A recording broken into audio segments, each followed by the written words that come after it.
అందరిలో కూడా good bad ఉంటాయి. ఎస్, అండ్ ఇప్పుడు గోస్ట్ కూడా ఒకరే గోస్ట్, ఒకరు దయ్యం, మిగతా వాళ్ళందరూ పరిగెత్తున్నారు, ఆ గోస్ట్ ఒకటి వాళ్ళ వెంట పడి ఉంది, అలా కూడా కాదు. So it is different. నేను ఎప్పుడు హారర్ జానర్ అంటే నాకు చూడడానికి ఓకే కానీ చేయడానికి ఇంట్రెస్టింగ్ కాదు.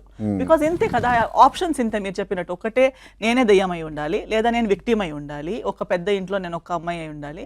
And as a female artist maximum ఏం ఎక్స్పెక్ట్ అవుతుంది ఒక హారర్ ఫిల్మ్లో అయితే, they will make me expose, ఏదైనా బాత్రూమ్ సీన్ ఉంటుంది, అరుపులు ఉంటాయి, ఏడుపులు ఉంటాయి, రన్నింగ్ ఉంటుంది. ఓకే పోనీ అంతిలో కొంచెం ఎక్స్ప్రెషన్ ఇద్దామంటే చీకటి ఉంటుంది, మళ్ళీ ఫేస్ లైట్ కూడా ఉంటుంది. ఓకే ఏదో పర్ఫార్మెన్స్ చేద్దామంటే లైట్ ఎక్కడ అంటే అన్ని బ్లూ లైట్. సో నేను అది చూస్తూ ఉంటాను ఈ యాక్ట్రెస్ కాశీ వడపోసిన ఇండస్ట్రీ కాశీ వడపోసా మొత్తం. నిజంగా నేను ఎంతో సార్లు చూస్తాను, సినిమా ఎంజాయ్ అవుతుంది. బట్ దెన్ ఐ థింక్ ఈ యాక్ట్రెస్ ఎందుకు ఒప్పుకుంది ఈ సినిమాకు, ఎందుకు ఆమె ఫేస్ కనిపించట్లేదు, ఓన్లీ ఐస్ కనిపిస్తే భయం, ఇలా ఇలా ఇలా ఇలా చెమట చీకటి అంతే. అంటే why did she agree to do this film బాగుంది, బట్ హౌ యాక్టర్స్ అగ్రీడ్ అంటే పేరు ఎప్పుడు నేను హారర్ సినిమా వల్ల ఒక యాక్టర్కి పర్ఫార్మెన్స్కి పేరు వచ్చి ఇంకో సినిమా వచ్చింది అనేది సినిమా హిట్ అయిపోతుంది.